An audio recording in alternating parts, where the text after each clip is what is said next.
Ano ba yan? Pinaghiwalay pa talaga tayo ng grupo ni Sir. Oo nga eh, sayang naman. Galingan na lang natin sa paggawa ng thesis. Hindi ko pa naman gusto ang mga kasama ko. Kilalang mga tamad at may hina ang utak ng mga yun. May galit yata sa akin ng professor natin eh. Wala naman siguro. Nagkataon lang na sila ang makakasama mo. Ako nga eh, hindi ko alam kung makakasundo ko ang mga kasama ko sa grupo. Ni minsan kasi, hindi ko pa sila nakasama. Magaling ka naman makisama kaya sigurado ako na makakasundo mo sila agad. Good luck sa ating lahat. Sana eh, malampasan ng buong batch natin ang hirap sa college. Sa totoo lang, wala akong pakialam sa iba nating classmate. Ang importante sa akin, makapagtapos at maghanap ng trabaho. Gusto ko na kasing mamuhay ng solo eh. Ibig bang sabihin eh, hindi ka muna tutulong sa mga magulang mo tsaka sa kapatid? Obligasyon nila na pag-aralin ako. Hindi pwedeng hihingi sila ng kapalit. Hindi rin kami mayaman ng pamilya ko, kaya naipangako ko talaga na kapag nakapagtapos ako at nagkaroon ng trabaho, tutulungan ko muna si inay para makabawi sa mga sakripisyo niya sa akin. Ang bait mo naman, kaya ka inaabuso ng iba eh. Wala namang masama kung magiging mabait, tsaka hindi naman ako pumapayag na abusuhin, no? Sabi mo eh. Uuwi ka na ba? May dadaanan pa ako. Mauna ka na lang, tsaka na lang ako sasabay sa'yo sa pag-uwi. Sige. Mauuna na ako sa'yo Ingat ka sa pag-uwi. Huwag ka ring magpapagabi ng uwi. Delikado na ang panahon ngayon. Daig mo pa mama ko eh. Sige na, uwi ka na. Baka hinahanap ka na ng nanay mo. Nagpapaalala lang naman ako sa'yo eh. Oo na, aalis na ako. Ingat ka din. Matagal na kami magkaibigan ni Leslie. Unang taon pa lang sa koleyo, agad na kami nagkapalagayan ng loob. Ilang beses ko na siyang naimbita sa bahay namin kaya kilala na siya ng inay ko. Nakarating na rin ako sa bahay nila at mabait naman ang pamilya niya sa akin. Malapit na kami magtapos sa koleyo. Hindi ko lang inaasahan na ang paggawa ng thesis magiging dahilan para masira ang matagal na naming pagkakaibigan. Matagal na yatang hindi pumupunta rito ang kaibigan mong si Leslie Busy po ngayon si Leslie at palagay ko may boyfriend siya na lagi niyang kasama. Ikaw ba anak, wala pang boyfriend? Wala po na Hindi ba sabi ko naman sa inyo, magtatapos muna ako ng pag-aaral? Ayoko po kasi na mawala sa focus at saka mahati ang atensyon ko. Makakapaghintay naman po ang love life Tama ka nga anak, kaya proud ako sa'yo dahil ganyan ka mag-isip Alam mo kung ano ang priority mo. Nakikita ko po kasi ang paghihirap nyo para lang mapag-aral ako. Hindi man sa pinakamagandang universidad, at least po, iginapang nyo po ako para makapag-college. Ayoko kasing matulad ka sa akin Hindi nakapagtapos kaya kung ano na lang na trabaho ang pinasok ko. Tsaka iba pa rin kasi kapag may hawak kang diploma. Yun ang panlaban mo sa mga taong mapangmata sa kapwa. Para po sa inyo, magtatapos ako. May tiwala naman ako sa iyo O paano, maiwan na muna kita May gagawin lang ako sa kusina. Sige po, Nay. Dito lang po ako sa kwarto at mag-aaral. Bata pa ako noon nang mamatay si Itay sa aksidente. Mula nga nun mag-isa na akong itinaguyod ni Inay. Wala rin kaming natanggap na tulong mula sa pamilya ni Itay noon. Dahil umpisa pa lang nagsasama ang mga magulang ko, ayaw na nila kay Inay. Mula nang mamatay ang aking ama, hindi na nila kami tinuring na pamilya. Buhay pa ang lola ko na nanay ni Inay. Malayo nga lang ang bahay niya sa amin. At kapisan ng isang kapatid ni nanay na wala pa ring asawa. Sila na lang ang natitira naming pamilya. Leslie! Sabay na tayo mananghalian? Sa labas ako kakain hindi sa kantin. Ganun ba?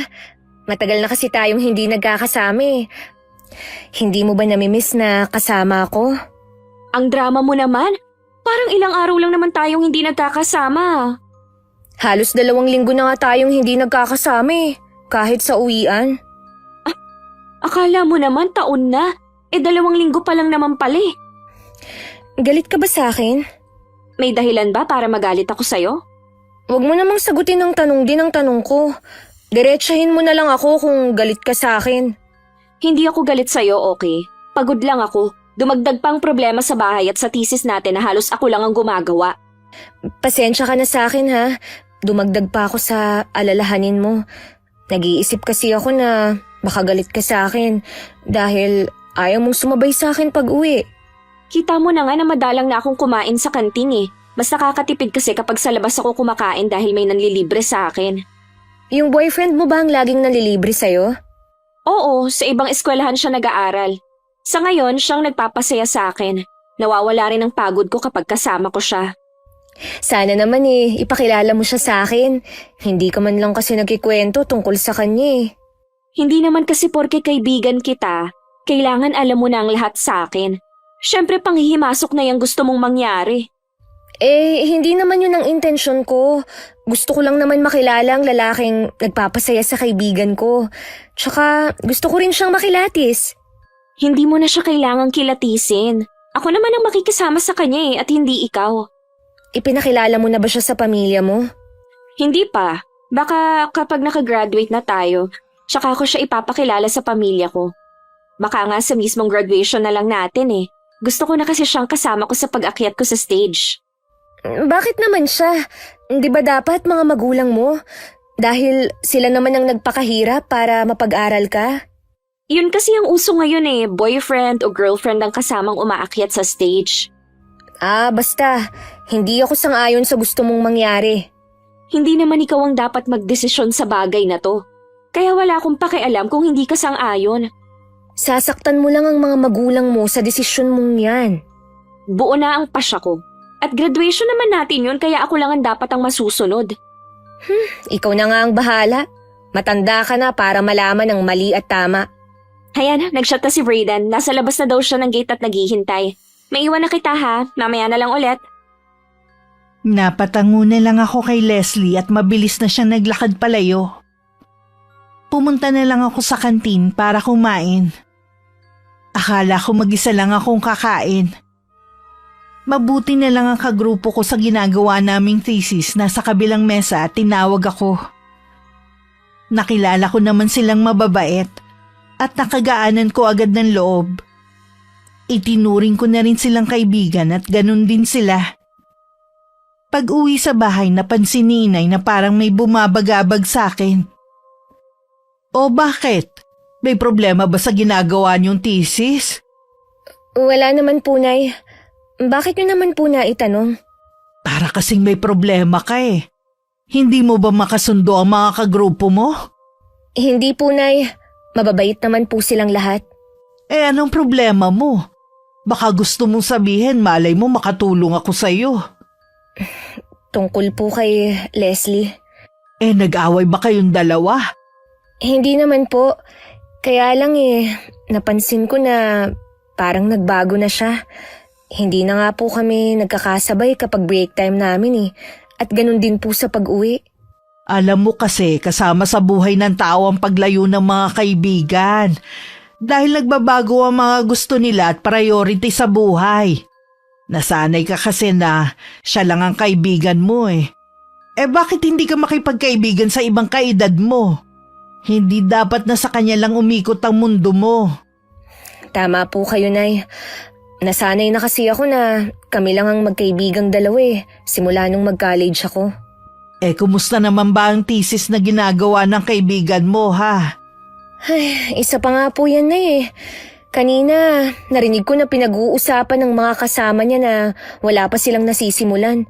Next week na po ang deadline nun Bakit hindi mo kinausap si Leslie tungkol sa bagay na yan? Ang dami ko nga po na gustong sabihin sa kanya.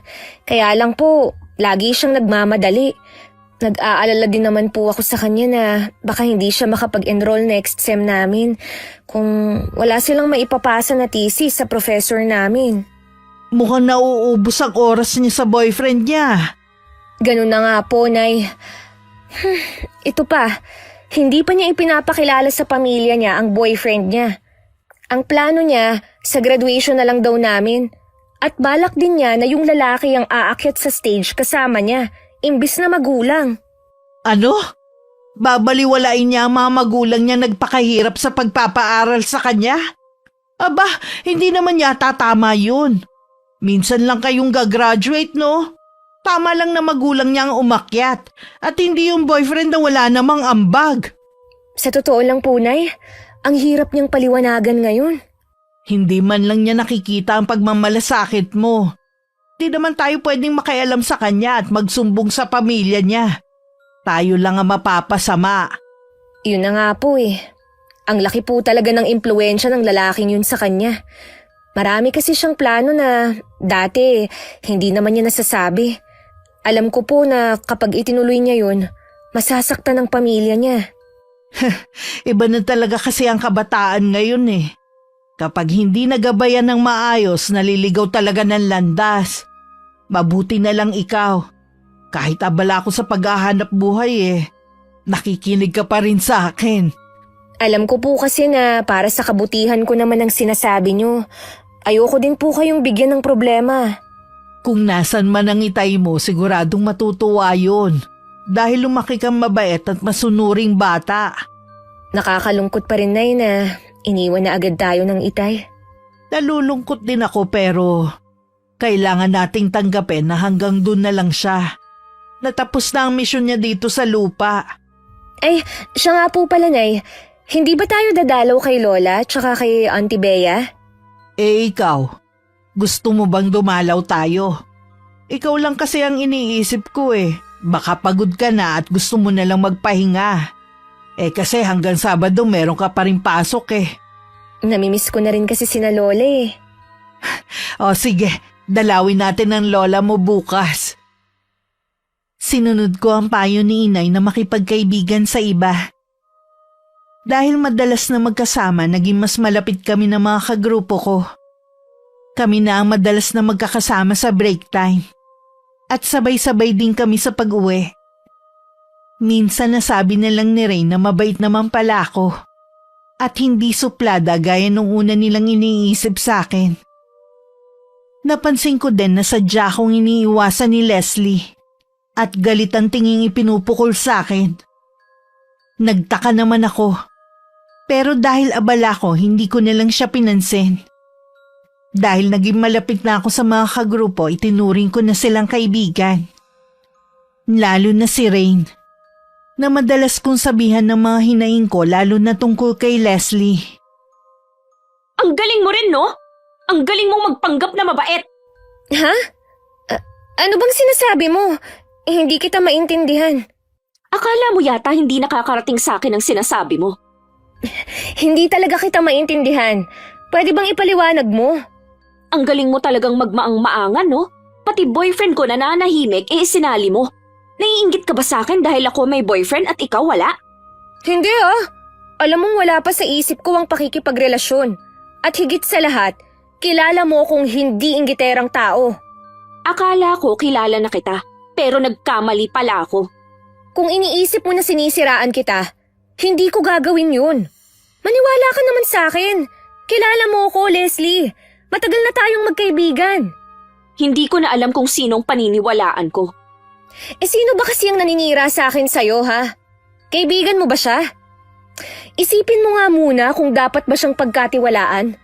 Mula nung mag-aral tayo, ako na ang lagi mong kasama at karamay. Kahit kailan, hindi kita sisiraan kapag nakatalikod. Sige, bibigyan pa kita ng isa pang pagkakataon. Sana nga, talagang hindi ka plastic na kaibigan. Kilala mo ko. Hindi ako manghihinayang na mawala ka. Marami akong pwedeng maging kaibigan. Leslie, alam mo na pinapahalagahan ko ang pagkakaibigan natin. Maiba nga pala ako. Tapos yun na ba thesis nyo? Oo, natapos na namin. Pwede mo ba kaming tulungan? Ilang araw na lang kasi deadline na hindi pa kami nakakatapos. Ang dami niyo sa grupo Bakit hindi niyo pa nagagawa? Mga tamad nga at bobo ang mga kasama ko sa grupo. Gusto ba naman nila sa akin lahat iasa? Ano sila, sinuswerte? Mabuti nang pare-pareho na kaming mawalan. Bakit mo sa akin ipinapagawa? Baka lang kasi matulungan mo ko. Pasensya ka na. Gusto ko mang tulungan ka. Alam mo naman na mali. Tsaka, dapat din kasi, inuna mo muna yan kesa ang makipag-date sa boyfriend mo. Huwag mo na nga ako sermonan. Walang dapat sisihin dito kundi ang mga kasama ko. Tapos ikaw, ayaw mo man lang akong tulungan. Ang haba kasi ng palugit na ibinigay sa atin ng professor natin eh. Bakit hindi nyo nagawa? Kahit ikaw na lang sana, kaya mo namang gawin eh.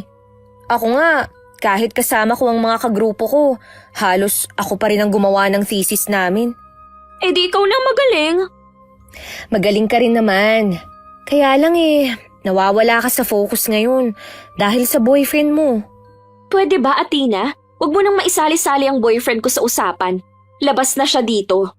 Siya naman talaga ang dahilan ng lahat ng pagbabago mo eh.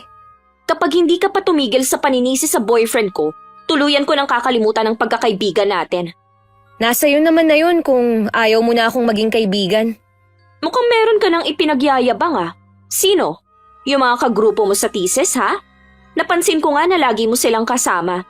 Kulang na nga lang, magpalit-palit na kayo ng mukha eh. Wala namang masama kung magiging kaibigan ko rin sila. Tignan ko lang kung magtatagal yung pagkakaibigan nyo na nabuo lang dahil sa thesis. Napatunayan ko naman na mabait sila eh. Alam ko na. Bakit hindi ka sumama minsan sa akin? Para makilala mo naman sila. Ayoko nga, ang babadoy ng mga kaibigan mo. Uy, huwag ka namang magsalita ng ganyan sa kanila. Makauwi na nga lang, hindi mo rin pala ako matutulungan eh. Sabay na lang tayo. May dadaanan pa kasi ako eh. Mauna na ako sa'yo. Sandali lang, Leslie! Bahala na kung ibabagsak kami ng professor natin. Hindi naman ako nag-iisa eh. Ayaw niya talaga akong makasabay. Ay, sino kayang naninira sa akin sa kanya? Hanggang makauwi ng bahay, hindi na maalis sa isip ko ang naging pagtatalo namin ni Leslie. Nagigilty man ako dahil tinanggihan ko siyang tulungan. Alam ko namang tama lang ang ginawa ko. Nakakainis na rin kasi ang pagkabosin niya na ngayon ko lang napag-isip-isip. Hindi katulad ng mga bago kong kaibigan. Laging malumanay makipag-usap sa akin. Kaya kahit halos wala naman silang naitulong sa paggawa ng thesis namin, ayos lang naman sa akin. Nakita ko nga pala ang kaibigan mo kanina. Babatiin ko sana siya kaso kasama niya ang boyfriend niya eh. Saan niyo po sila nakita? Sa labas ng isang coffee shop. Napadaan kasi ko doon. Mukhang nagtatalo sila kahit maraming tao. Kaya po siguro mainit ang ulo niya. Nagkausap na ba kayo ngayong araw ha? Opo, gusto niyang tulungan ko siya sa paggawa ng thesis nila. Ibig mong sabihin hanggang ngayon wala pa rin silang nagagawa? Di ba sa makalawa niyo na ipapasa yun? Ganun na nga po. Tinanggihan ko nga po siya. Tama po ba ang ginawa ko? Oo naman.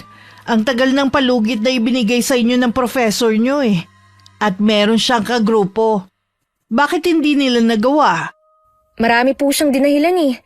Pero alam ko po na dahil sa boyfriend niya, doon na lang po nauubos ang oras niya. Kung patuloy siya sa ginagawa niya, baka hindi siya makagraduate.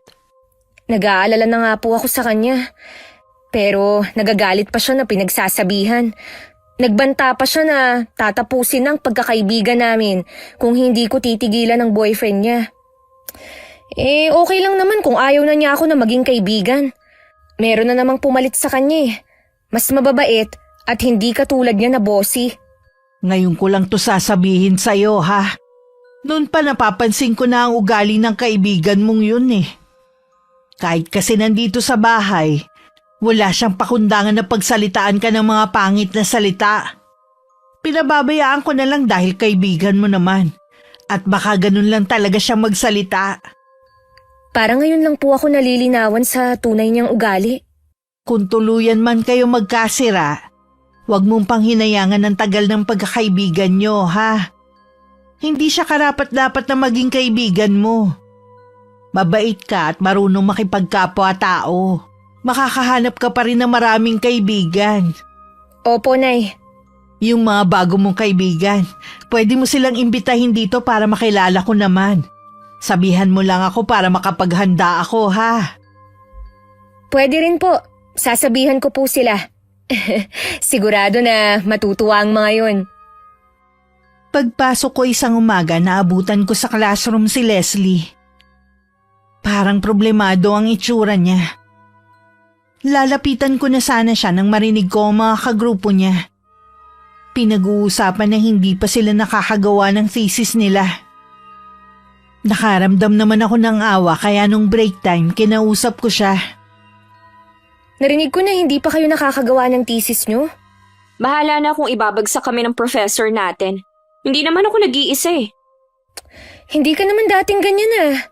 Akala ko ba gusto mo nang magtapos agad para makaalis ka na sa poder ng pamilya mo? Ano nga ang gagawin ko ha? Wala ngang kwentang mga kasama ko eh.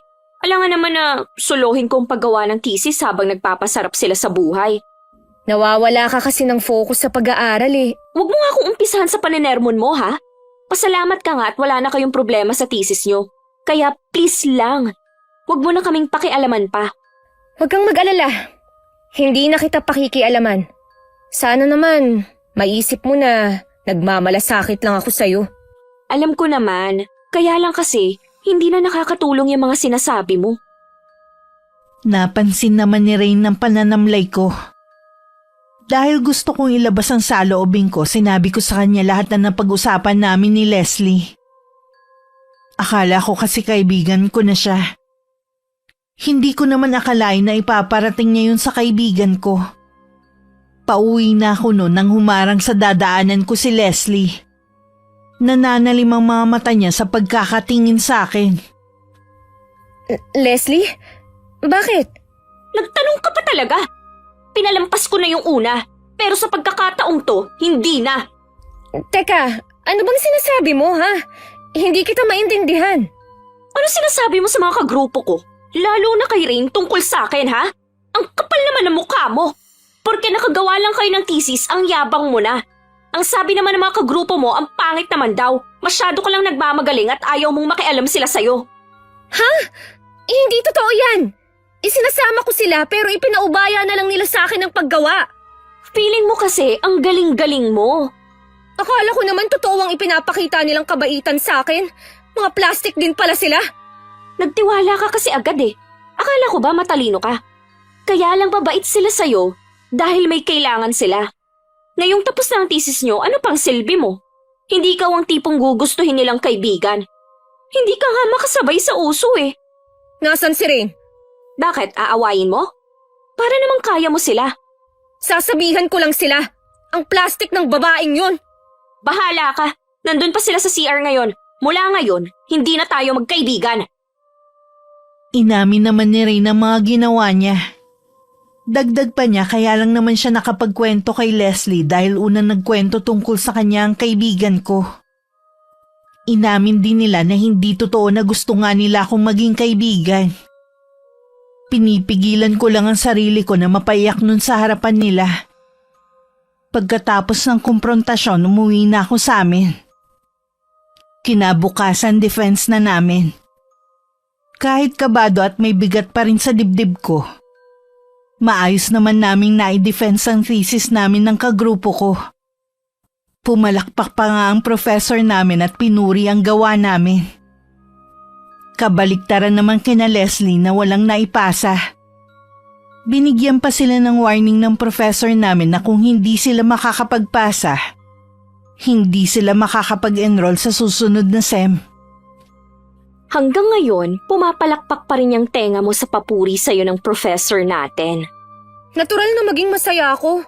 Alangan naman na maging malungkot ako. Puro ikaw na lang ang pinuri ni professor. Dahil alam niya na ikaw lang ang gumawa. Hindi mo man lang ipinagtanggol at sinabi na naghirap din naman ang mga kagrupo mo. Ako lang naman talaga ang nagpakahirap sa paggawa ng thesis namin eh. Pasalamat na lang sila at magkagrupo kami. Ang yabang mo naman. At ikaw naman, plastic. Akala ko si Rain lang.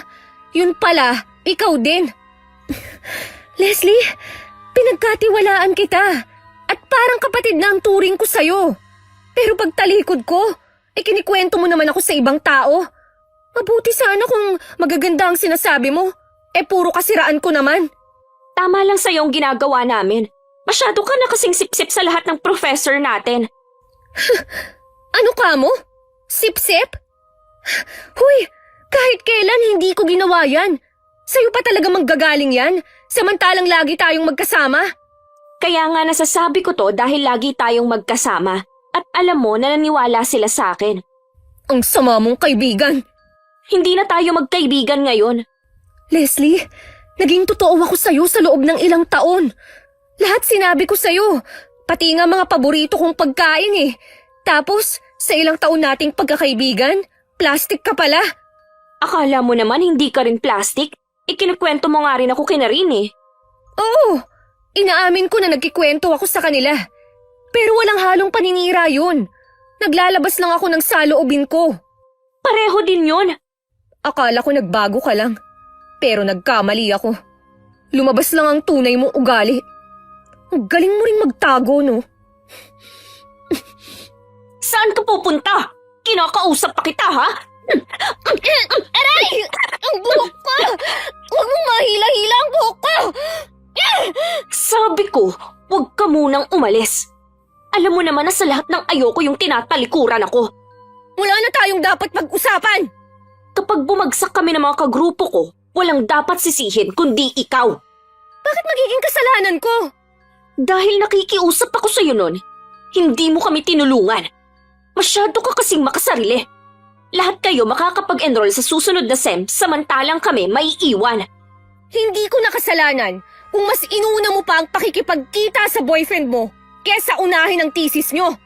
Sinabi ko naman sa'yo, di ba? Mga tamad nga ang mga kasama ko kaya nga humihingi ako sa'yo ng tulong eh. Sinadya mo talaga para maiwan kami sa ere. Wala kang kwentang kaibigan. Sa maraming pagkakataon, lagi kitang tinutulungan. Pero hindi sa pagkakataong to. Lumabas din ang totoo na wala ka talagang balak na tulungan ako. Alam ko naman na sarado na ang isip mo sa mga paliwanag ko. Kaya wala na akong pakialam sa lahat ng gusto mo pang sabihin sa akin. Nang humakbang ako paalis, hindi na rin naman ako pinigilan ni Leslie. Parang sasabog ang dibdib ko ng mga sandaling yun. Dahil iba't ibang emosyon na ang nararamdaman ko. Pagka-uwi wala pa si inay. Kaya dumiretso na lang ako sa kwarto at dun na ako napaiyak. Ibinuhos ko lahat ng sama ng loob ko. Hanggang sa hindi ko na namalayan na nakatulog na ako. Napabalikwas ako ng bangon at napatingin sa labas ng bintana. Madilim na pala. Siguradong nakauwi na si inay. Lumabas na lang ako ng kwarto at nakita ko nga siya sa kusina. Oh, gising ka na pala. Nung dumating ako kanina nakita kong tulog na tulog ka kaya hindi na kita ginising. Umiyak ka ba? Namamaga ang mata mo ah. Baka po sa haba ng tulog ko kaya namamaga ang mga mata ko. Masama ba ang pakiramdam mo? Ngayon lang kasi nangyari na nakatulog ka pag gagaling sa eskwelahan eh. Masakit nga po ang ulo ko kanina kaya siguro nakatulog ako. Ngayon ba masakit pa rin? Hindi na po, Nay. Ay, mabuti naman kung ganon. Kumusta naman ang defense nyo kanina? Okay naman po, Nay. Pinuri pa ng professor ang ginawa namin. Sabi ko na nga ba magiging maganda ang kalalabasan eh. Nakita ko naman kung paano mo pinaghirapan ang thesis na yon. Kaya lang po, hindi nakapagpasa ang grupo ni na Leslie. Kasalanan naman niya eh. Ang haba ng araw na ibinigay sa inyo, bakit hindi nila pinagtulungan na gawin? Puro kasi sila pakiramdaman eh. Kaya tuloy ang nangyari. Iyon nga po eh. Binigyan naman po sila ng konsiderasyon ng prof namin. Kailangang makapagpasa sila sa deadline dahil hindi sila makakapag-enroll sa next SEM. Tingnan mo ang resulta na kailangan nilang harapin ngayon. Sana naman magawa nila sa takdang oras. Sana nga po, Nay. Gusto ko pa rin naman po na sabay-sabay kaming magtapos eh. Nag-usap pa ba kayo ni Leslie? Hindi na po, Nay. Ay, nakakalungkot naman na Basta na lang niyang tinalikuran ng pagkakaibigan ninyo. Ganun po talaga. Sabi nga nila, walang permanente sa mundo. Ganun din sa pagkakaibigan. Di bale, may mga bago ka namang kaibigan eh. Sa kanila mo na lang ituon ang atensyon mo. Nakausap mo na ba sila kung kailan pupunta dito sa bahay? Nabanggit ko na po. Kaya lang kasi, ang dami pa naming ginagawa eh. Wala pa pong araw kung kailan sila pupunta dito sa bahay. Basta sabihan mo lang ako para maipagluto ko kayo. Salamat po, Nay, ha. Ang bait niyo po talaga. Sana lahat ng tao katulad niyo. Oh, bakit parang naiiyak ka naman dyan? Naiiyak po ako sa tuha. Hindi po kasi lahat ng nanay katulad niyo. At hindi rin lahat ng anak katulad mo. Ang mabuti pa maghahain na ako kaysa mag-iyakan pa tayo. Ako na lang po, Nay. Maupo na lang po kayo. Nang mga sumunod na araw, mas lalong lumaki ang away namin ni Leslie. Marahil dahil na rin sa panggagatong din ng mga kaklase namin. Nandun pang narinig ko na kawawa ang grupo nila. Sana daw tinulungan ko na lang, total magkaibigan naman kami. Sa bugso din ng damdamin dahil sa mga narinig ko, kinumpronta ko siya nung uwian. Sana naman tigilan mo na ako. Nananahimik na nga ako eh. Ano bang ginawa ko, ha? Nananahimik din ako, ah. Huwag mo nang ipagkaila, no? Minamanipula mo ang sitwasyon para ikaw ang lumabas na biktima. Nagpapaawa ka sa mga kaklase natin para kaawaan ka. At ako ang magmukhang masama. May katibayan ka ba na yan ang ginagawa ko? Hindi ko na kailangan ng kahit anong katibayan. Kilala kita, Leslie. Lahat gagawin mo para sa'yo ang simpatsya ng lahat. Lagi kang kulang sa pansin. Alam mo sana naman, lumaban ka ng patas. Yun naman palang pagkakakilala mo sa akin. Di sana manahimik ka na lang. Wala ka naman kasing laban eh. Ano bang mapapala mo sa pagsira sa akin, ha? Wala naman. Ano ba makukuha ko sa'yo, ha? Yun naman pala eh. Bakit ayaw mo kong tigilan? Galit ka pa rin ba dahil hindi kita tinulungan sa thesis nyo? Talaga naman kasing may kasalanan ka eh. Kaibigan mo ko, pero nilaglag mo ko. Hindi kita nilaglag. Hindi naman kasi tama ang gusto mong mangyari eh. Sana naman kasi isinaalang-alang mo man lang ang pagkakaibigan natin. Ano pa ba ang ikinagagalit mo? Tapos na rin naman ah. Binigyan pa kayo ng isa pang pagkakataon ng professor natin para makapagpasa. Ipinahiya mo na kami sa buong klase, yun ang ikinasasama ng loob ko. Problema mo na yun. Hindi ko problema yun. Hindi kita titigilan hanggat hindi ikaw ang sumusuko. Alam mo, bahala ka na sa gusto mong gawin. Ngayon ko lang naisip na nasayang lang ang ilang taon kong pakikipagkaibigan sa'yo. Sa tingin mo meron pang makikipagkaibigan sa'yo, ha? Ako lang kaya ang nagtiyaga sa'yo. Sino ba naman ang makikipagkaibigan sa'yo? Tumingin ka nga sa salamin. Ang pakikipagkaibigan kung paano ka makisama. At hindi ang panlabasang pagbabasehan. Sabi mo yan pero mali ka. Patutunayan ko yan sa'yo. Nang mga sumunod na araw, mas lumala pa ang ginagawa sa akin ni Leslie at ng iba pa naming kaklase. Naroon na may kung ano-anong paratang na nakasulat sa salamin ng CR. Katulad ng malande, sipsep at kulang sa pansin. Siya naman to, pero sa akin niya ibinabato. Hanggang kailan ba nila gagawin sa akin to? Ipag-guidance ko na kaya sila. Kaya lang, wala naman akong ebidensya na sila ang nasa likod ng lahat.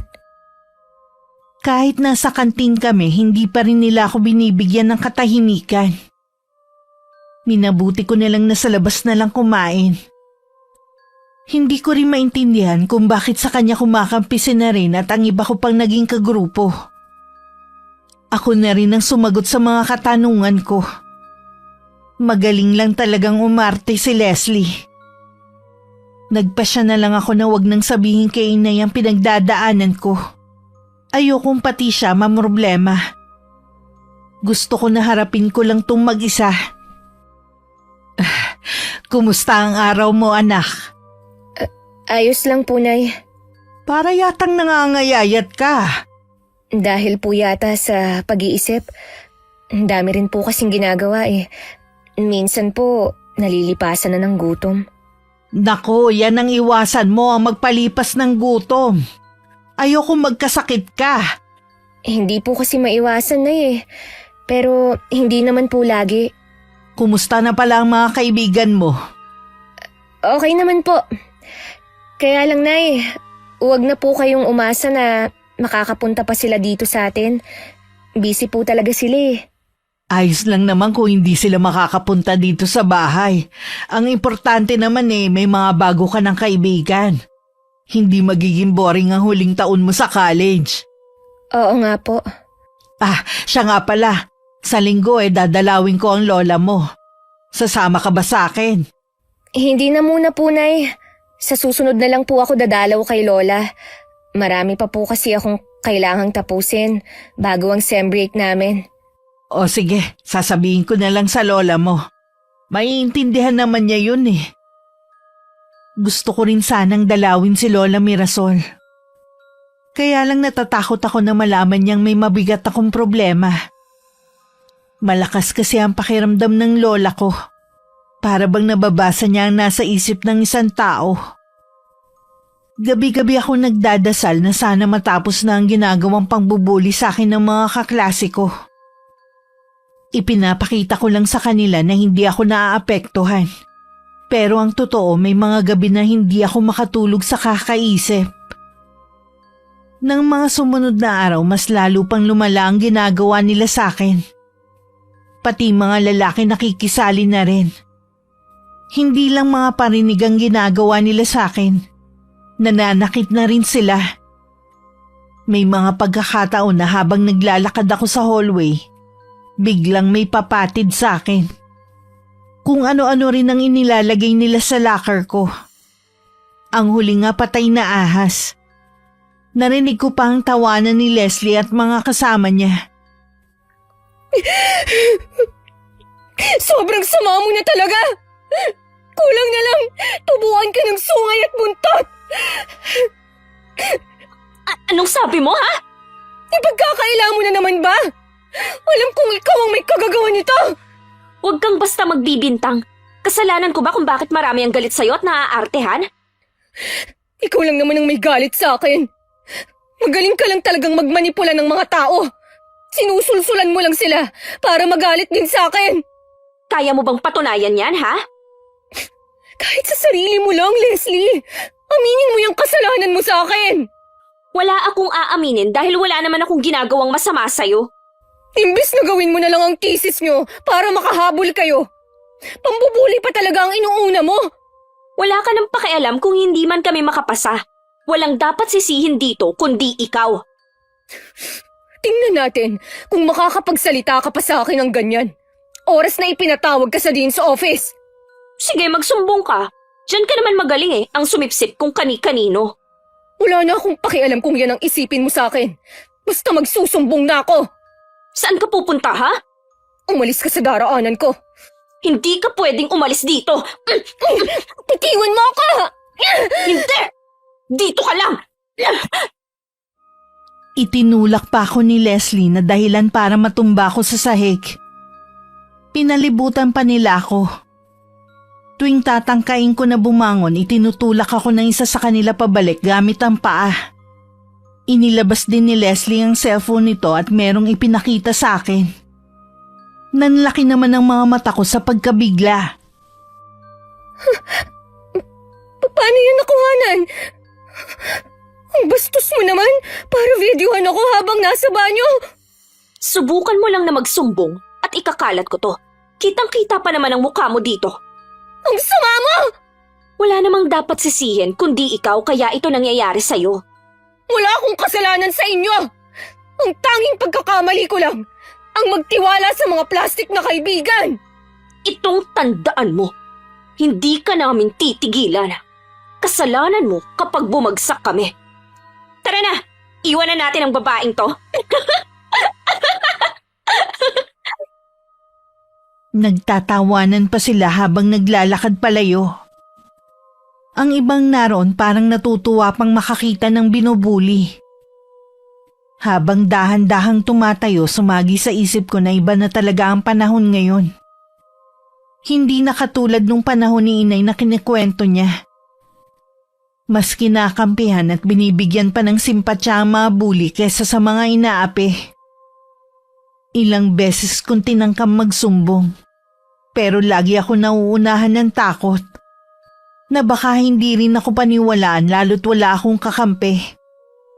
Walang magpapatotoo sa reklamo ko sa kanila. Hindi ko akalaing dahil sa ginagawa nila maaapektuhan ako ng husto. Ano nangyari sa'yo kanina? Bakit wala kang presentation? Ayaw mo nun? Hindi ka masasapawan? Hoy, kahit kailan hindi mo ko masasapawan. Mas di hamak naman na magaling ako sa'yo kahit noon pa. Kita mo nga, madali lang sa akin na magkaroon ng maraming kaibigan. Oo. Plastic ng mga kaibigan. Yan ba ang ipinagmamalaki mo, ha? At least ako may mga kaibigan. Hindi katulad mo, mag-isa lang. Nakakaawa ka naman. Ano bang gusto mo? Bakit hanggang ngayon ayaw mo pa rin akong tigilan? Tinatanong mo ko kung anong gusto ko? Teka, mag-iisip ako pwede bang magpakamatay ka na lang? Total naman, wala na ring saysay ang buhay mo. Wala kang kaibigan dito at wala ka ring kakampi. Kaya mabuti pa, tapusin mo na lang ang buhay mo. Sige, kung yan ang gusto mong mangyari. Ha? Gagawin mo talaga? Kung yan ba talaga ang gusto mo eh? Nababaliw ka na nga yata eh. O baka nagpapaawa ka na naman? Leslie, kahit naman kasi anong gawin at sabihin ko, puro hindi maganda ang sasabihin mo. Kaya sige lang, bulihin niyo pa ako hanggat gusto niyo. Oh, saktan niyo pa ako. Utusan mo pa ang mga kaibigan mo. Ipakalat mo na rin yung video na nasa'yo. Gawin mo kung anong magpapasaya sa'yo. Di sige, kung yan ang gusto mo. Huwag mo lang akong sisisihin ha. Mula nga noon mas madalas na ang nararanasan kong pambubuli sa kanila. Tuluyan na rin ako nawalan ng focus sa pag-aaral. Tuwing tinatanong ako ng mga professor namin kung may problema ako, laging wala ang sagot ko. Isa ka sa mga mahuhusay na estudyante ko. Kaya nagtataka ako kung bakit biglang bumaba ang performance mo sa academics. Kung may problema ka, pwede mo namang sabihin para matulungan kita. Salamat po sa pagmamalasakit niyo, sir. Pero wala po akong problema. Kung magpapatuloy ang pagbaba ng grades mo, baka hindi ka makapasa. Sayang naman ang 1 taon. Nahihirapan lang po talaga akong mag-aral, sir. Huwag mo sanang isipin na nanghihimasa ako sa personal mong buhay. Madalas kasi nakaka-apekto sa pag-aaral ang pagkipag-boyfriend. Wala po akong boyfriend, sir. Kung iyon ang ibig niyong sabihin. Kung ganon, problema sa pamilya? Kami na lang po ni inay ang magkasama sa bahay. Lahat po ginagawa niya para sa akin. Yun naman pala eh. Huwag mo sanang sayangin ang sakripisyo ng nanay mo para sa'yo. Siya ang unang masasaktan oras na hindi ka makapagtapos. Para naman po sa kanya ang lahat ng ito. Kaya lang po, hindi ko na kayang mag-aral at pumasok dito. Nakakaranas ka ba ng pambubuli? Hindi po, sir. Athena, kung hindi ka magsasalita, paano ka namin matutulungan? Wala naman po talaga akong problema. Nahihirapan lang po talaga akong mag-aral. Kapag handa ka na magsabi, nandito lang ako ha?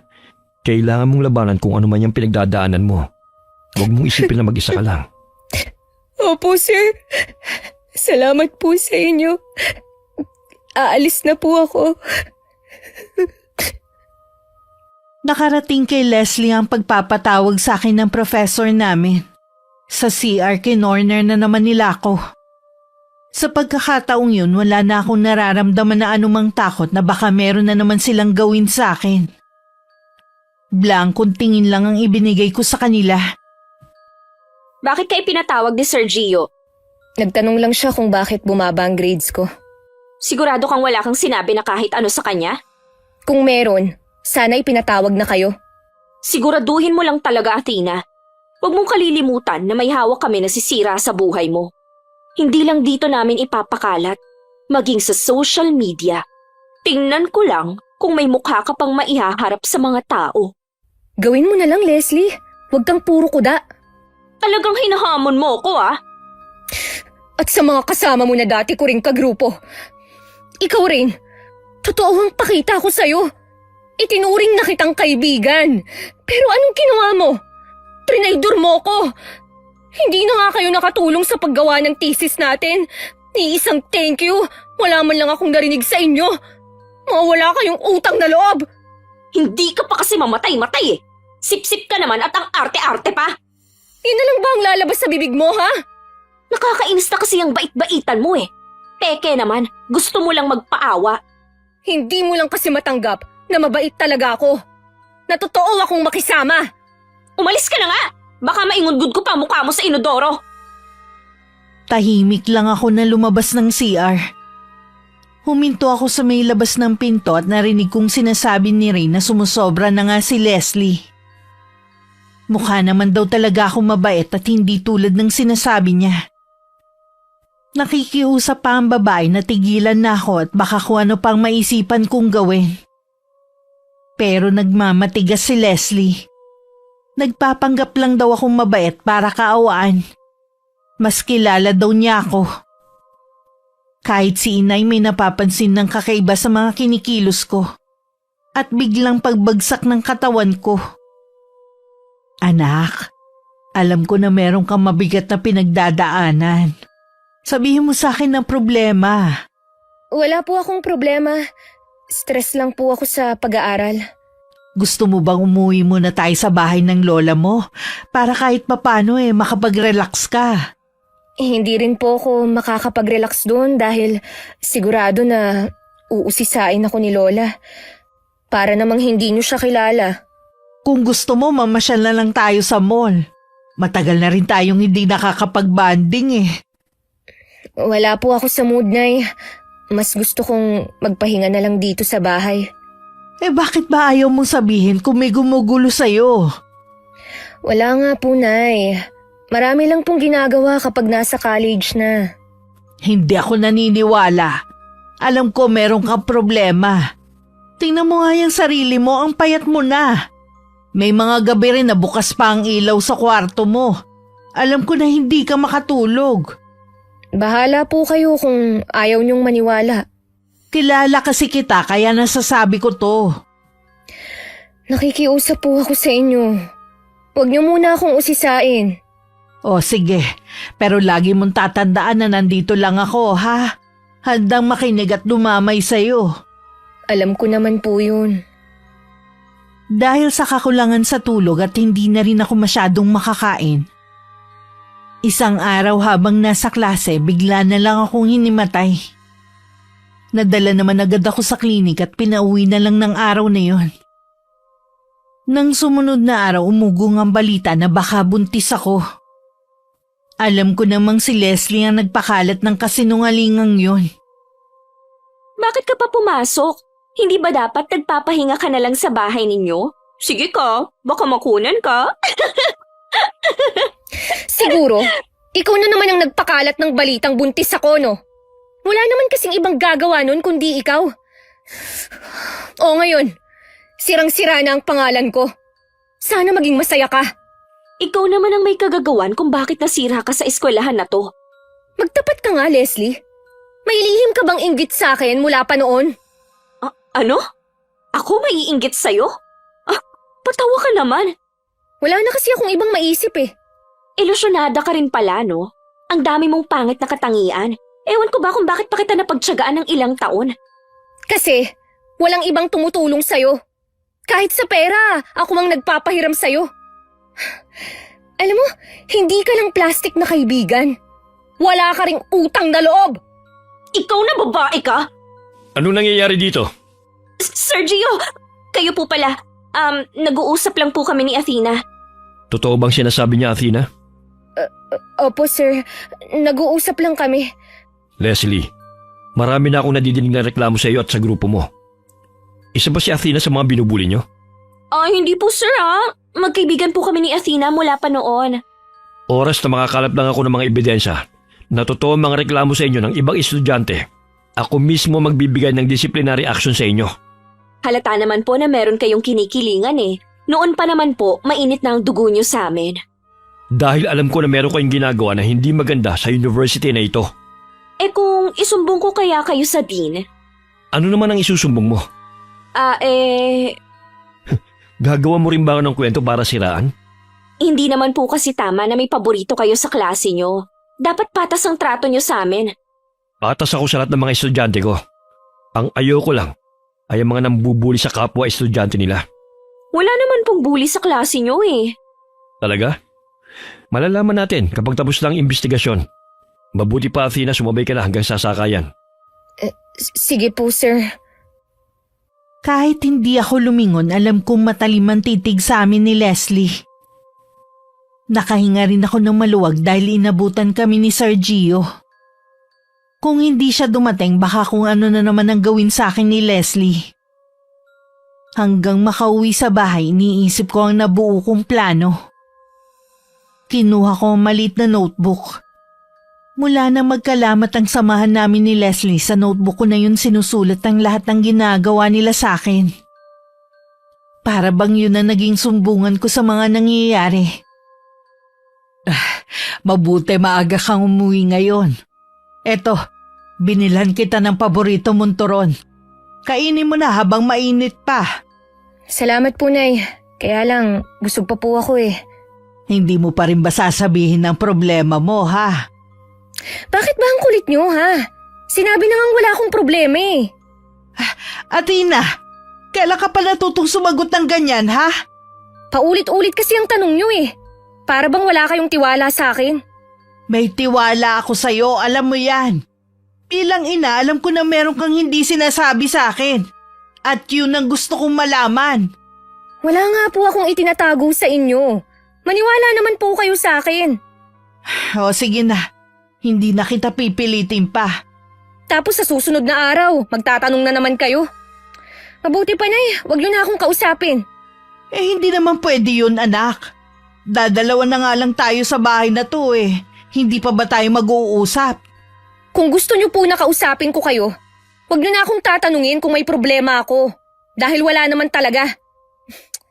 Oh, saan ka pupunta? Magpapahangin lang po ako sa labas. Huwag kang magpapagabi, ha? Hindi na ako sumagot pa. Basta tuloy-tuloy na akong lumabas ng bahay. Tahimik naman sa loob ng village kung saan kami nakatira. Hindi rin ganun karami ang mga nakatira at may mga bakante pang ang bahay. Habang nasa labas ako, nagdesisyon naman si inay na pakialaman ang mga gamit ko sa kwarto. Alam niya kasing hindi niya ako mapipilit na magsabi ng totoo. Nakita niya ang maliit na notebook sa drawer ko at binasa. Pagkatapos mabasa hanggang huli, napahagulgol na lang siya ng awa sa akin. At galit sa mga nambubuli sa akin. Susundan na sana kita sa labas eh. Saan ka ba nakaabot? Hanggang sa may clubhouse lang po. Halika na sa kusina, nakaluto na ako. Inilagay ko na muna sa ref yung turon para may makain ka pa bukas. Nay, May sasabihin ka ba? ayoko na pong mag-aral. Ha? Eh bakit naman? Hindi rin naman ako makakapag-enroll sa susunod na SEM eh. Sayang lang ang pera nyo. Pero bakit naman? Di ba nagawa nyo naman ang thesis nyo? Sabi mo nga pinuri pa kayo ng professor nyo. Oo nga po, pero bigla pong bumaba ang grades ko eh. Nahihirapan na po akong mag-focus sa pag-aaral. Alam ko may kinalaman ng anumang pinagdadaanan mo sa nangyayari sa'yo. Pinipilit ko namang labanan ang nangyayari sa akin pero lagi akong pinangungunahan ng takot at hiya. Alam mo nandito lang ako para sa'yo. Handa akong makinig. Hindi niyo rin ako matutulungan dahil kasalanan ko ang mga nangyayari sa akin ngayon. Hindi yan totoo, anak. Wala kang kasalanan. Kung ganun po, bakit lahat sila galit sa akin? Ayaw din nilang makipagkaibigan sa akin. Alam ko na may mali. Kaya kasalanan ko ang lahat ng nangyayari sa akin. Nang mapahagulgol ako ng iyak, lumapit sa akin si inay. At saka ako mahigpit na niyakap. Hindi na ako nagsalita at hindi na rin nagtanong si inay. Lingid sa akin, alam na niya ang pinagdadaanan ko. Ilang araw na akong hindi pumapasok. Lagi lang akong tulala sa kwarto ko. Hindi na rin ako nakakatulog. Minsan gising ako sa gabi at wala na akong ginawa kundi ang magsulat sa isang notebook. Isinusulat ko doon ang mga pangarap ko na hindi na matutupad. Pinatingin na rin ako ni inay sa psychiatrist. Niresetahan naman ako ng pampakalma para makatulog. Marami ring pagkain na pinaiwas sa akin. Anak, kailangan mong labanan ang nararamdaman mo. Huwag kang patatalo kung talagang mahal mo ko. Ang hirap po kasi, Nay. Lagi kong naririnig sa isip ko ang mga sinasabi nila. Paulit-ulit na lang. Hindi masaya sa tagumpay mo ang mga taong yun. Kaya gusto nilang pabagsakin ka. Puno sila ng inggit sa'yo dahil hindi nila kayang gawin ang mga nagagawa mo. Katulad sa thesis, ikaw lang ang gumawa. Pero sila kahit marami silang magkakagrupo, hindi pa rin nila nagawa. Gusto ko pong mag-aral. Pero hindi rin naman nila ako titigilan eh. Gagawa ako ng paraan para makapasok ka sa ibang university. Basta magpagaling ka, anak, ha? Opo, Nay. Para sa inyo, pipilitin kong gumaling sa nararamdaman ko. Pumunta si inay sa university para kausapin ng professor ko. At para makakuha na rin ng impormasyon sa mga nambuli sa akin. Hinarap naman siya ni Sir Gio sa faculty. At labis din ng paggagulat sa nalaman niyang kalagayan ko. Ikinalulungkot ko po nangyayari sa anak niyo. Alam ko po na hindi birong dumadanas ng depresyon. Nagkaganyan din po ang kapatid ko noon. At sa awa po ng Diyos at suporta namin, nalampasan niya ang pagsubok sa buhay niya. Nabasa ko sa notebook niya ang mga ginawa nila sa anak ko. Pinangungunahan yun ng itinuring niyang kaibigan na si Leslie. Ilang beses ko po siyang kinausap kung may problema siya. Pero hindi po siya nagsasalita kahit anong pilit ko. Huwag niyo po sanang isipin na hindi namin inaaksyonan ng mga kaso ng bullying sa university na ito. Kaya lang po, kailangan namin ng kooperasyon mula sa biktima. Masyado kasing mahihain ng anak ko eh. Pinangungunahan siya ng matinding takot sa kung anong sasabihin ng mga tao sa kanya. Naintindihan ko po. Isa yan sa mga dahilan kung bakit mas pinipili na lang ng mga biktima na manahimik. Malibang kay Leslie, gusto ko sanang makilala ang ibang binanggit ng anak ko sa notebook niya. Bakit po gusto niyo pa silang makilala? May balak po ba kayo magsampa ng kaso? Wala akong balak na magsampa pa ng kaso. Abala lang yun sa amin eh. Mas importante sa akin ang paggaling ng anak ko. Kung meron po ako may tutulong, Yun lang po ang kailangan ko, sir. Wala na akong ibang tulong na kailangan. sumunod po kayo sa akin.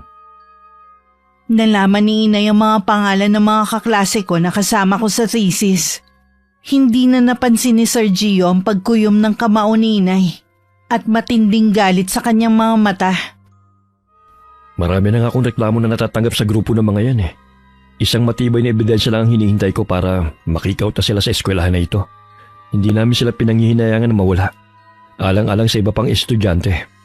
Naniniwala ako na masusolusyonan niyo ang problema. Kawawa kasi ang matitinong estudyante. Ikumusta niya na lang po ako kay Athena. Sana makabalik na siya kaagad sa pag-aaral. Nangihinayang ako na kailangan niyang tumigil muna dahil sa kalagayan niya.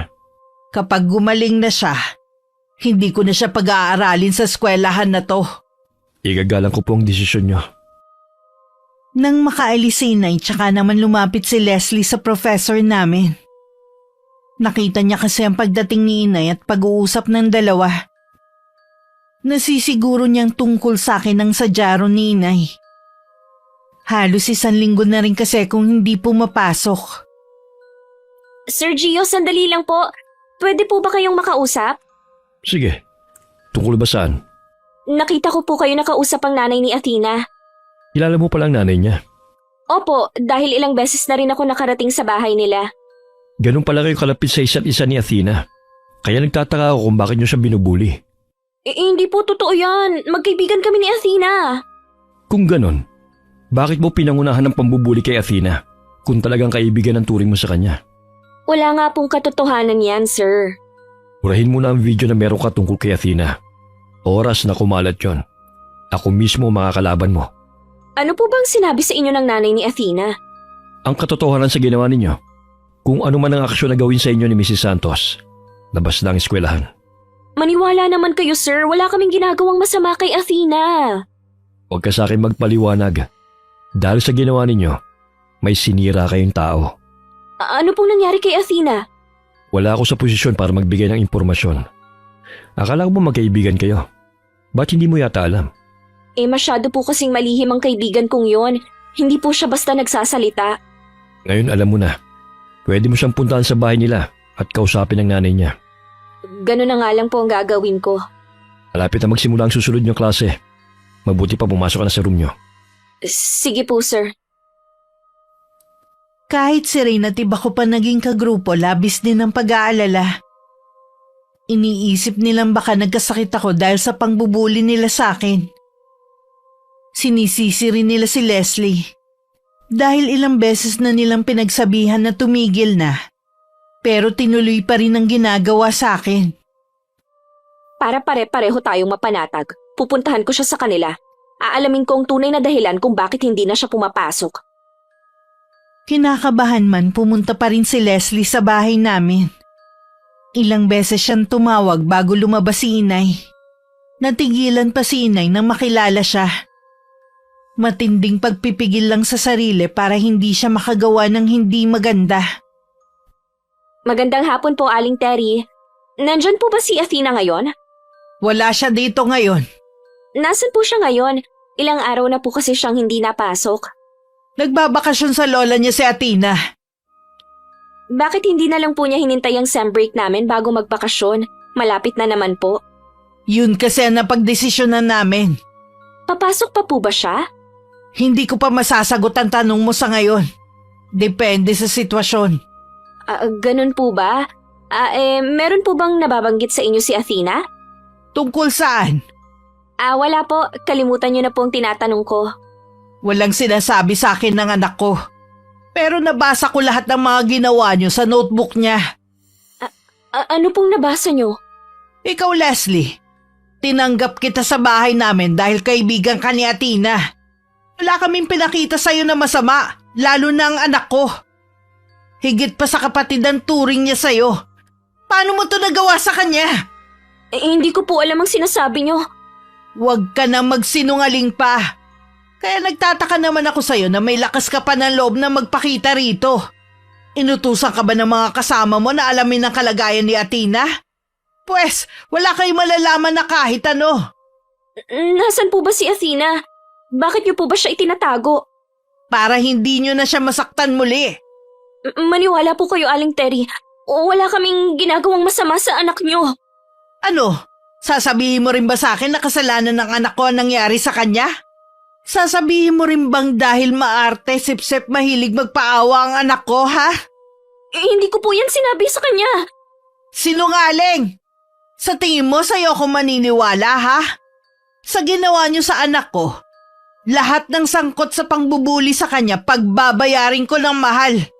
Kung balak niyo pong magsampa ng kaso, mag-aaksaya lang kayo ng panahon. Wala naman kayong pruweba na ginawa nga namin yun sa kanya. Maraming paraan para magbayad kayo sa mga kasalanan nyo. Kaya ihanda nyo ang mga sarili nyo. Ano pong pinaplano nyo? Umalis ka na! Opo, aalis na ako. Hindi niyo ako kailangan sigawan. Habang naglalakad palayo, palingon-lingon pa si Leslie kay Inay na nakatayo pa rin sa labas ng bakuran namin. Ang bilis pa rin ng pintig ng puso niya. Tsaka lang siya tumigil nang makaliko na siya sa isang kanto. Hindi kaya wala na si Athena? Para kasing nagluluksa ang nanay niya eh. Kanina sa university nakasuot siya ng itim at ngayon itim pa rin. Babalik ulit ako, kailangan kong malaman ng totoo. Nang sumunod na araw, bumalik ulit si Leslie sa bahay namin. Dahil mababa lang ang bakod namin, nagawa niya yung akyatin. Sakto namang bukas sa mga bintana. Mula ron nakita niya mag-isang kumakain si inay at parang umiiyak pa. Sa pagmamasid ni Leslie, napansin niyang may sinding kandila sa altar at naroon ang larawan ko. Umalis na rin siya agad sa bahay namin at sinabi kay Ray na natuklasan at posibilidad na wala na nga ako. Pagdating sa bahay nila, nagkulong lang sa kwarto si Leslie. Kahit anong tawag sa kanya ng mga kasama sa bahay, hindi siya lumabas. Patay ka na nga ba, Athena? Pero paano? Diyos ko, hindi kaya nagpakamatay ka gaya ng iba na nabubuli? Ganun ba talaga kahina ang loob mo? Hindi naman ganyan ang pagkakakilala ko sa'yo Oras na malaman to ng iba, baka bigla silang maawa sa'yo at isumbong kami sa pamunuan ng eskwelahan. Anong gagawin ko? Nang gabing yon, labis na binabagabag si Leslie tungkol sa nangyari sa akin. Kinabukasan pagpasok, para siyang lutang at masakit din ang ulo. Pare-pareho din silang nagpapakiramdaman ng mga sandaling yon. Alam ni Leslie na binabagabag na rin ang mga kaklase namin. Hapon na nun. Bago umuwi, dumaan muna ang grupo ni Rain sa CR para mag-ayos. Pero hindi pa man sila nagtatagal, nagpatay sindi na ang ilaw. Sabay-sabay sila nagsigawan. Dahil nakita nila ang imahe ko sa salamin na duguan habang dilat ang mga mata. Kung ganun, patay na nga si Athena. Pwedeng nagpakamatay siya dahil hindi kinaya ang ginawa natin sa kanya. Naalala ko, sinabihan ko nga pala siya na magpakamatay na lang dahil wala naman siyang silbi. Parang binanggit niya na tutuparin niya ang kahilingan ko. Athena naman! Bakit mo ginawa yun? Biro lang naman yun sa akin Sunod-sunod pa ang mga kababalaghang naranasan ng grupo. Hanggang isa-isa silang dinapuan ng hindi maipaliwanag na sakit. Dahil sa labis na takot, kinausap na ni Leslie ang professor namin. Multo? Walang multo sa eskwela na ito, Leslie. Huwag ka magpakalat ng maling impormasyon. Matagal na ako nagtuturo dito. At maliban pa ron, dito rin ako nag-aral kaya alam ko na walang multo rito. Pwedeng noon po, pero ngayon meron na. Pare-pareho po kasi kami ng naranasan ng mga kaibigan ko. Kung totoong may multo, sino naman kaya siya? At anong kailangan niya sa inyo? Ang multo na yun, sir, si Athena. Hindi siya matahimik kaya tinatakot niya kami. Paano magiging multo ay buhay pa yung tao? Nakakaranas lang siya ng depresyon dahil sa mga ginawa ninyo. Nagpapagaling lang siya. Pwede pong sinabi lang yun ng nanay ni Athena, pero ang totoo patay na siya. Hindi sana nabalitaan natin. Hindi pwede na walang magsasabi.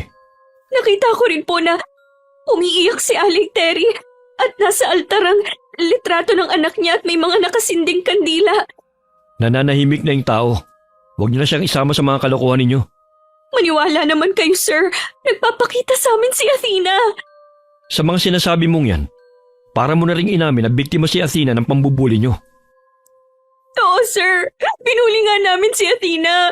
Hindi naman po namin akalain na magpapakamatay siya Hanggat wala tayong pruweba, hindi natin pwedeng sabihin na patay na nga siya. Nagpapakita na nga siya bilang multo Ano pa bang katibayan? Hindi rin kayo paniniwalaan. Iisip lang ng ibang tao na nasisiraan kayo ng bait. Hindi dapat lumabas sa eskwela na ito mga sinasabi ninyo. Malaking kasiraan yan sa university. Alam ko naman po yun.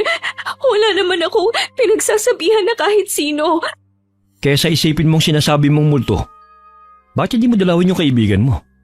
Mas importante na makamusta mo sila. Pupuntahan ko naman po sila Gusto ko lang po talaga kayong makausap. Nang makaalis si Leslie, napaisip din si Sir Gio. Naging estudyante pa rin naman niya ako, kahit hindi na ako pumapasok.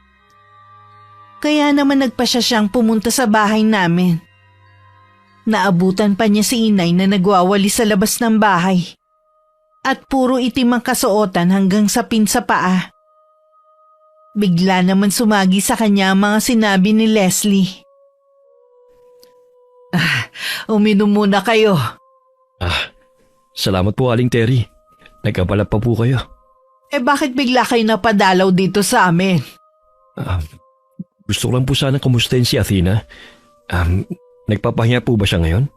Kasalukuyan nagbabakasyon ng anak ko sa bahay ng lola niya. Sa tingin ko kasi, mas maigi na lumayo muna siya. Kayo pong masigit na nakakalam sa bagay na yan. Kumusta naman po ang lagay niya? Paayos naman na siya. Sana tuloy-tuloy na para makabalik na siya sa pag-aaral niya. Natutuwa po akong marinig yan. Kahit saan pa siya pumasok, gusto ko po na makapagtapos siya ng pag-aaral. Alam ko po na yun ang pangarap niya eh. Nararamdaman ko ang tunay na pagmamalasakit ninyo sa anak ko. Maraming salamat. Lahat po ng estudyante ko, pinagmamalasakitan ko po. Numero 1 din po na ayoko ng pambubuli sa kapwa. Kaya naapektuhan po talaga ako sa nangyari kay Athena. Walang dapat sisihin kundi si Leslie at mga kasama niya sa nangyari sa anak ko. Hindi ko sila mapapatawad sa ginawa nila. Hindi naman po sa kinakampihan ko sila. Pero mga bata pa rin po sila at hindi nila namang ginagawa nila. Kulang lang po sila sa gabay ng mga magulang. Hindi katwiran yan para gawin nila yun sa anak ko. Hiniling pa nila na sana mamatay na lang ang anak ko. Tama ba yun? May isip pa ba sila? Alam na nila ang tama at mali. Sadya lang talaga na masama sila. Sa pangunguna ko po, inaalam na namin ang iba pa nilang nabuli. Ipapatawag rin po namin ang mga magulang nila. Hindi sapat yun para mabigyan ng hustisya ang ginawa nila sa anak ko. Naiintindihan ko pong nararamdaman ninyo. Pero sana po lawakan nyo rin ang isip nyo. Alam ko po na hindi madaling pinagdaraanan ni Athena. Pero sana po, huwag po puro galit ang pairali natin. Pasensya na kayo, may gagawin pa kasi ko eh. Salamat sa pagdalaw nyo ha. Sasabihin ko na lang kay Athena na dumalaw kayo. O sige po. Salamat din po sa inyo, Aling Terry. Alis na po ako. Bago umalis, sumulyap pa si Sir Gio sa altar. Tanging mga kandila lang ang nakita niya doon na walang sinde. Hanggang sa may gate pa siya hinatid ni Inay. Pagbalik sa loob ng bahay, tsaka lang sinindihan ni Inay ang mga kandila. Yun kasi ang bili ni Lola Mirasol sa kanya na bago sumapit ang 6:00 ng hapon, sindihan na niya ang mga yun. Sa galit ni Inay dahil sa ginawa sa akin, kinausap niya si Lola Mirasol. Alam niya kasing may kaalaman sa itim na karunungan ng kanyang ina. Hindi naman nagdalawang isip si Lola na gumawa ng orasyon para singilin ng mga nagkasala sa akin. Malapit mo nang makamtan ng hustisya dahil sa nangyari sa iyo, anak.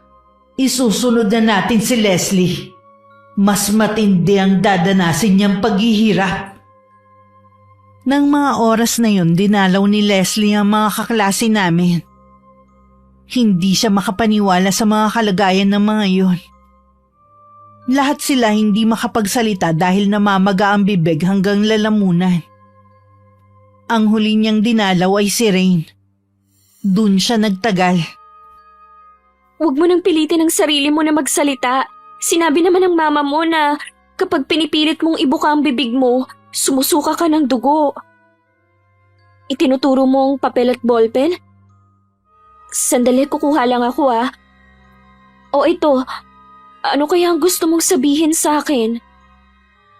Nanginginig pa ang mga kamay ni Rain habang may sinusulat sa papel na binigay ni Leslie. Nang matapos ang kaklase namin, para siyang pagod na pagod. Magpahinga ka na muna, Rain. Ano ba tong sinulat mo? Kulam? Tama ba, kulam? Ang ibig sabihin mo, kinukulam kayo? Sigurado ako na nakasama ako. Nang makauwi, iyak nang iyak si Leslie dahil sa matinding takot. Nasisiguro niyang susunod na rin siya. Baka kaya siya hinuli dahil mas matindi ang parusang ibibigay sa kanya. Ayoko mangyari yun sa akin. Sigurado ako na nanay ni Athena ang may gawa nito. Ayoko pang mamatay. May pangarap pa ako. Athena, patawarin mo na ako. Nagsisisi na ako sa mga ginawa ko. Nadala lang ako ng ng nararamdaman ko. Patawarin mo na ako.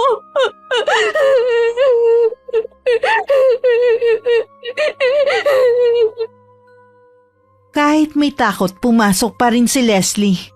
Buong oras ng klase, balisa siya.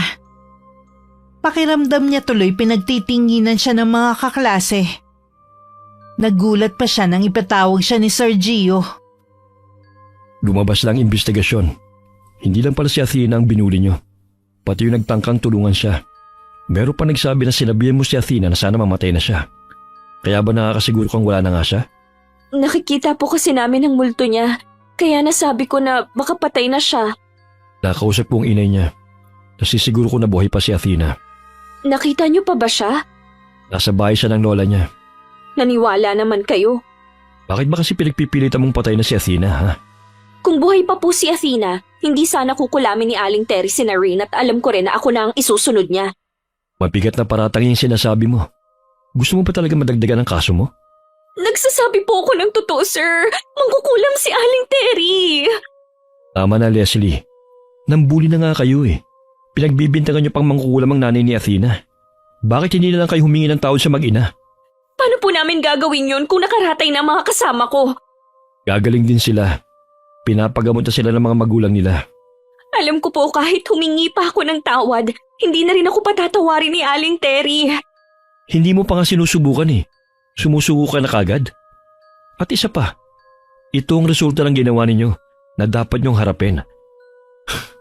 Sana maging aral na ito sa inyo. May expel po ba kami, sir? Pasensya na. Mabigat ang ginawa ninyo. Alam niyo na mahigpit na ipinagbabawal sa eskwela na ito ang bullying. Hindi niyo po ba kami pwedeng bigyan ng isa pang pagkakataon, sir? Maniwala ka, ipinaglabang ko kayo. Dahil inisip ko rin ang kinabukasan niyo. Pero hindi lang kasi ako nagdedesisyon sa bagay na ito eh. Inaamin ko naman po ang pagkakamali namin. Bakit ang bigat naman yata ng kapalit? Makakapag-aral ka pa naman sa ibang eskwelahan eh. Sana lang sa susunod, mag-focus ka na lang sa pag-aaral. Iwasan mo yung mga masasamang impluensya. Hindi ko po alam kung pag-aralin pa ako ng mga magulang ko kapag nalaman nila to. Pasensya ka na. Wala na ako may tutulong pa. Bago pa dapuan ng karamdaman si Leslie, pinuntahan niya isa-isa sa kanilang bahay ang mga kaklase namin. Sa isang notebook, pinagsulat niya ang mga yun na humihingi ng tawad sa akin. Kasama ang kanilang pirma. Sa bahay na nagsulat si Leslie, lahat ng kasalanang ginawa niya sa akin isinulat niya. At ang labis niyang pagsisisi. Nung gabing yun, dinapuan na rin siya ng karamdaman. Pakiramdam niya hindi na magtatagal ang buhay niya. Suka kasi siya ng suka. Masakit ang ulo at parang may tumutusok na libon-libong karayom sa buo niyang katawan. Natutuwa ako at maaliwalas na ulit ang mukha mo. Salamat po, Nay, sa walang sawa niyong pagdamay sa akin. Hindi mo kailangan magpasalamat sa akin, anak. Nanay mo ko at mahal kita. Mahal ko rin po kayo, Nay. Kaya ayoko po na nakakagawa kayo ng masama sa kapwa. Anong ibig mo sabihin, anak? Alam ko po na pinakulam niyo kay Lola Mirasol sina Leslie at ang iba pa. Tama lang yun sa kanila. Magdusa sila gaya ng nangyari sa'yo. Patawarin niyo po ako, Nay, kung dahil sa akin, nagawa niyong gumanti. Wala ka namang kasalanan eh. Sila ang may malaking kasalanan sa'yo. Nay, patawarin na po natin sila.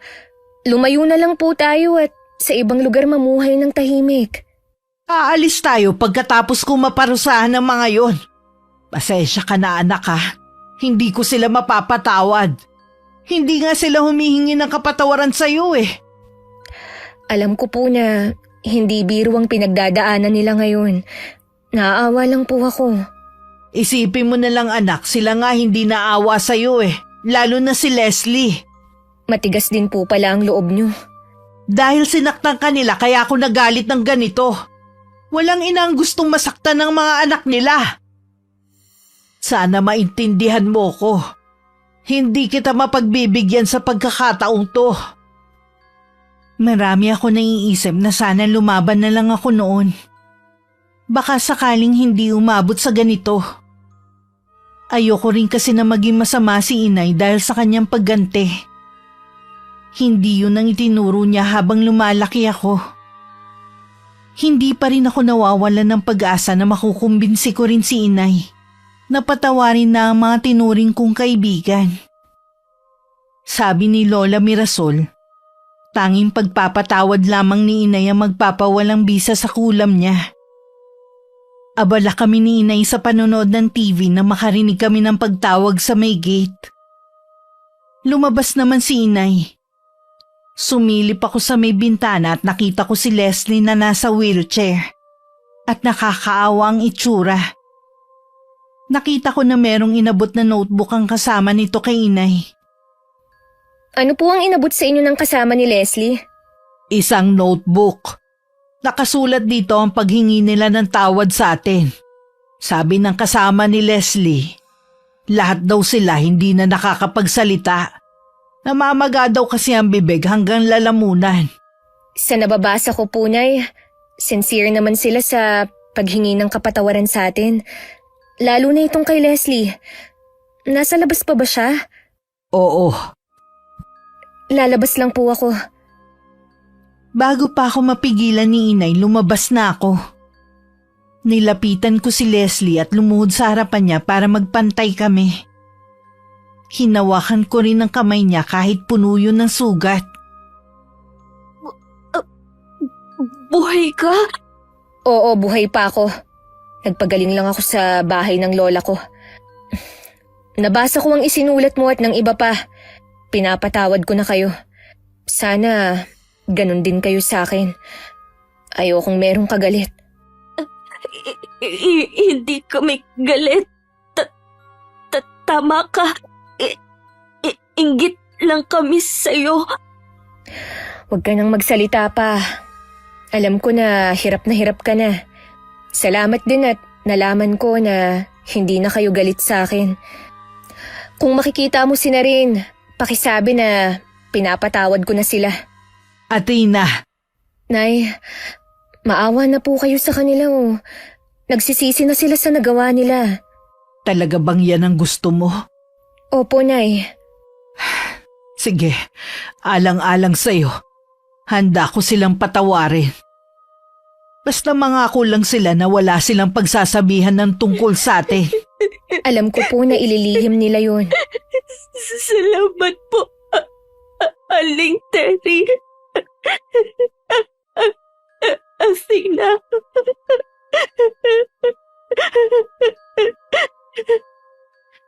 Gumaling agad si Leslie at ang iba pa naming kaklase. Yun na rin ang huli naming pagkikita ni Leslie. Mula nang lumipat kami, wala na akong naging balita sa kanila. Hindi ko na rin sila hinanap sa social media. Hahayaan ko na lang na ang tadhana ang magtakda sa pagkikita namin. Sa kasalukuyan, nakatapos na ako ng pag-aaral. Naghahanap na lang ako ng trabaho. Natupad ko na rin sa wakas ang isa sa pangarap ko, ang makatapos.